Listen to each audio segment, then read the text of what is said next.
안녕하세요, 성도님들. 오늘 말씀 묵상 나눠보도록 하겠습니다. 오늘의 말씀은 열왕기상 17장 8절에서 24절까지 말씀입니다. 어제에 이어서 아합 왕 시대에 엘리야 선지자에 대한 이야기가 계속해서 등장하고 있습니다. 아합은 이스라엘 7대 왕으로서 바알 숭배의 문을 연 왕이었으며 또 이세벨이라는 여인의 여인을 아내로 맞이하여서 또 아세라 숭배를 하게 되었다. 온 이스라엘이 바알과 아세라 숭배의 범죄 가운데 빠지게 되었음을 보았습니다. 오늘의 말씀은 아합 치세 때에 엘리야가 어떻게 하나님의 돌보심을 받았는가를 계속해서 살펴보고 있습니다. 엘리야는 3년 가뭄, 하나님의 말씀이 임할 때까지 가뭄이 있을 거라는 그 예언을 선포했습니다. 그 후에 자기가 피하서 머물러 있던 그 시냇가에서 몸을 숨기고 있었는데 그리 시냇가에 물이 마르자 이제 어떻게 해야 되나 걱정하는 상황이 생겼죠. 그때 하나님께서 무엇을 말씀하셨습니까? 너가 시돈 지역에 있는 그 사르밧이라는 지역으로 가서 과부에게서 너의 음식을 해결해라 라고 말씀을 주십니다.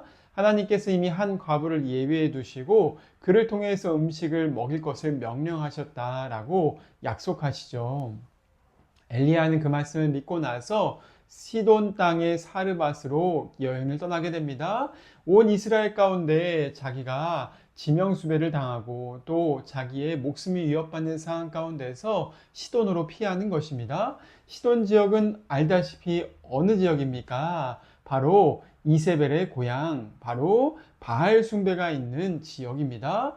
그 지역에 엘리야가 자기의 몸을 피하러 성문으로 들어가는 길에 누구를 만납니까? 한 과부를 만나게 되죠. 그 과부에게 엘리야가 묻습니다. 나에게 물 한 잔만 줄 수 있겠냐? 물 한 잔만 줘라 라고 하죠. 과부가 물을 가져다 주기 위해서 가고 있었을 때 엘리야는 그녀가 바로 하나님이 보내신 사람이라는 것을 알아보았습니다. 그리고 말합니다. 물뿐만이 아니라 빵 한 덩이도 주면 좋겠다. 내가 지금 너무 몹시 배가 고픈데 빵도 좀 가지고 와라 라고 말을 합니다. 그때 이 과부가 뭐라고 합니까? 선지자시여, 저희도 이제 이 한 끼 식사한 빵 한 덩이 만들려고 나무까지 주워다가 마지막 식사하려던 참입니다. 밀가루 한 움큼 남았고 기름 몇 방울밖에 남지 않았습니다. 라고 이야기를 하죠. 마지막 양식 먹고서 양식이 없어서 아들과 함께 죽을 상황 가운데 있는 사르밧 과부. 엘리야가 그때 뭐라고 했습니까? 너희가 죽지 않을 것이다. 걱정 마라. 두려워하지 마라. 이 빵 한 덩이로 나를 먼저 먹이면은 여호와 말씀이 이 가뭄이 끝날 때까지 밀가루와 기름이 떨어지지 않을 것이다 라는 하나님의 말씀을 줍니다. 얼마나 황당한 말씀입니까? 자기도 먹을 양식이 하나밖에 없는데 하나님의 선지자를 공양하라고 이야기를 하다니, 또 하나님을 위해서 그것을 바치라고 말을 하다니 얼마나 당황스럽습니까? 그런데 놀라운 사실은 사르밧 과부는 그것을 할 수 있는 믿음이 있었다는 것입니다. 얼마나 놀라운 일인지 모르겠습니다. 바알 숭배지에 바로 이 사르밧 과부가 여호와라는 신의 선지자를 공양한다니, 그 신에 대한 경외감을 가지고서 선지자에게 빵을 주다니 이것은 얼마나 놀라운 일이 아닐 수가 없는 것이죠. 하나님께서 이 여인에게 그러한 특별한 은혜를 주셨고 믿음을 주셨기 때문에 이 여인이 자기의 그 마지막 양식으로 엘리야를 대접했다라고 본문은 말하고 있습니다. 결국에 어떻게 되었습니까? 엘리야가 그 빵 한 덩이를 받아들고 먹고 나서 놀라운 일이 일어났는데 정말로 사르밧 과부의 밀가루와 기름이 가뭄이 끝날 때까지 떨어지지 않았다라고 하나님의 말씀이 성취되었다라고 이야기하고 있습니다. 우리 하나님은 어떤 분이십니까? 우리 하나님은 당신의 말씀을 허투루 하시는 분이 아니라 약속하신 말씀을 이루시는 분이시다라고 말하고 있죠. 예수님도 말씀하십니다. 너희는 먼저 그의 나라와 그의 의를 구하면은 하나님을 위해서 자기의 인생을 드리기 시작할 때 하나님께서 우리의 삶을 책임져 주시고 이끌어 주시고 먹이신다는 것을 약속하고 계십니다. 오늘도 하나님의 살아계신 말씀을 믿으면서 우리의 우선순위가 나가 아니라 또 어려운 상황 가운데서 더더욱 내가 아니라 하나님만을 섬길 수 있는 은혜가 우리 삶에 부어질 수 있기를 주님의 이름으로 축원을 드립니다. 두 번째, 오늘 말씀에는 어떤 일이 계속해서 일어났습니까? 엘리야가 그 과부의 집에 우거하면서 머물고 있었는데 어떤 일이 일어났는가? 갑자기 그 과부의 아들이 죽어버린 것입니다. 얼마나 황망스럽겠습니까? 당황스럽겠습니까? 이 여인은 죽은 아들을 받아들고 나서 선지자에게 찾아가서 울면서 외치기 시작하죠. 뭐라고 외쳤습니까? 18절에 보니까 나와 무슨 상관이 있기로 내 죄를 생각나게 하고 또 내 아들을 죽게 하려고 내게 오셨습니까? 라고 그렇게 울면서 탄식합니다. 이 여인은 아마 마음 가운데 죄책감에 사로잡혀 있었던 여인인 것 같습니다. 아들이 죽고 나니까 과거에 지었던 이 죄책감과 죄악이 다 생각이 나면서 내가 신에게 하나님께 범죄했던 일들이 떠오르고 죄 해결을 못했다는 그러한 생각이 사로잡히기 시작했습니다. 또 어떻게 했습니까?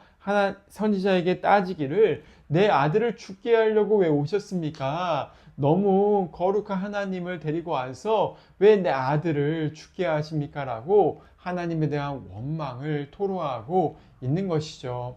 엘리야가 그때 어떻게 반응했습니까? 이 아들을 들고서 자기가 머물러 있던 다락방으로 갑니다. 그리고 이 아들을 눕혀놓은 다음에 그 아들 위에 함께 누우면서 어떻게 합니까?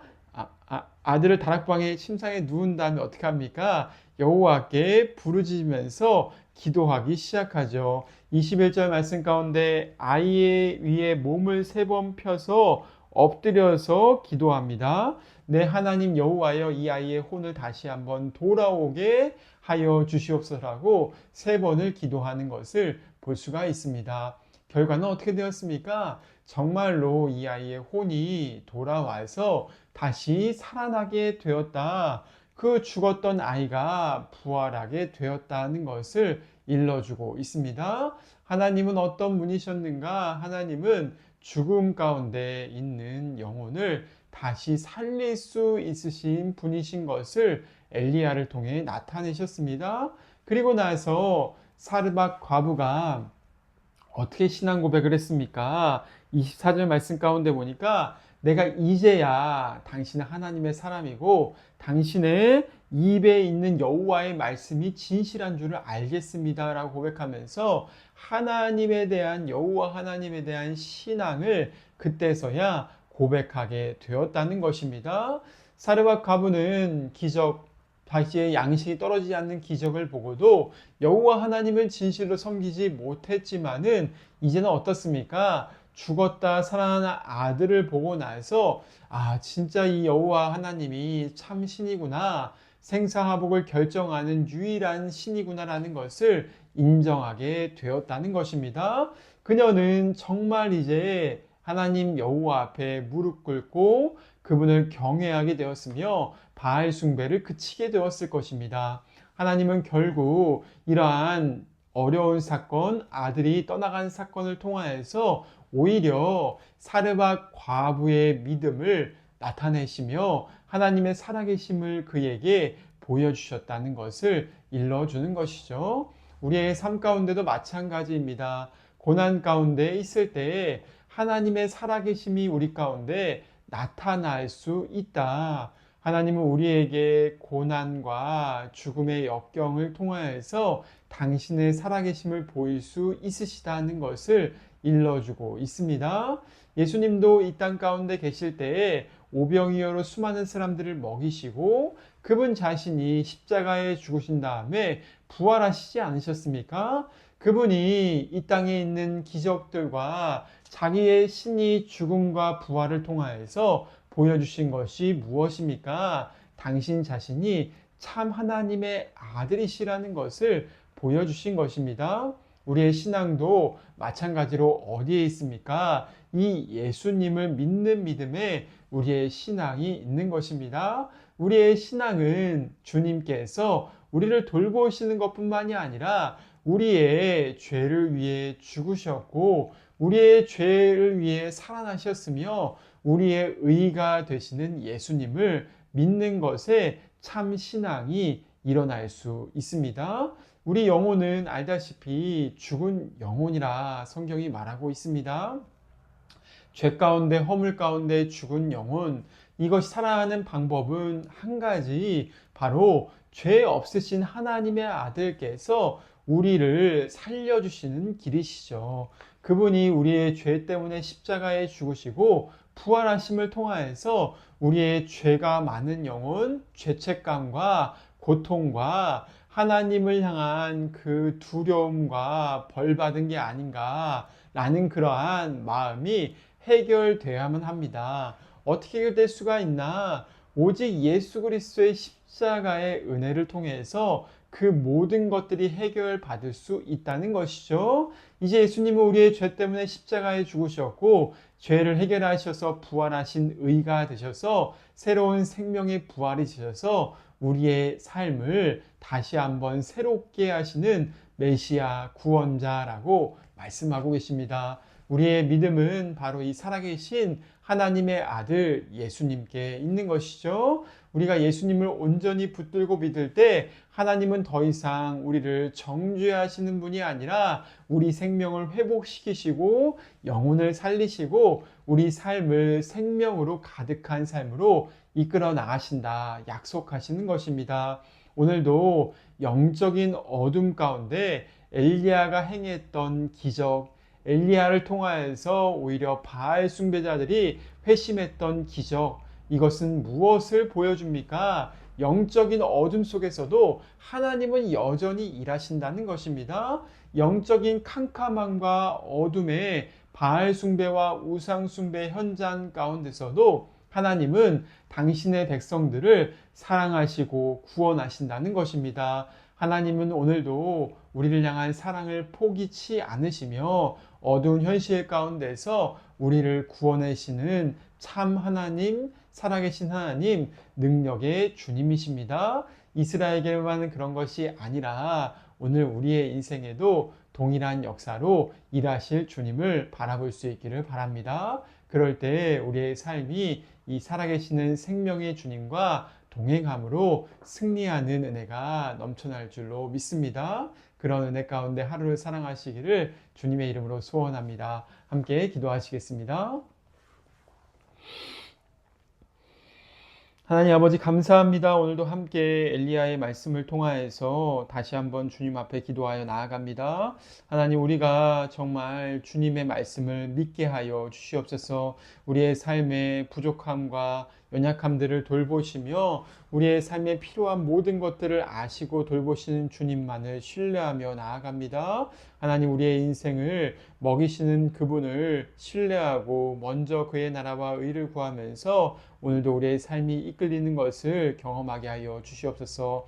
영적인 어둠 가운데서도 주님은 여전히 자신이 살리고자 하신 분을 살리시는 기적의 주님이신 것을 믿습니다. 죽음 권세, 사망 권세를 이기시고 부활하신 예수님 안에서 우리가 오늘도 그러한 놀라운 생명으로 다니게 하실 그분을 의지합니다. 예수님만이 우리의 믿음이시며 우리 영혼을 새롭게 하시고 죄에서 사망에서 풀어주시고 하나님의 놀라우신 은혜를 경험하게 하실 줄로 믿습니다. 오늘도 우리의 삶이 그렇게 예수님과 함께 생명의 은혜를 경험하는 하나님의 살아계심 가운데 우리의 삶이 붙들리는 인생 되게 하여 주시옵소서. 감사드리며 예수님의 이름으로 기도드립니다. 아멘.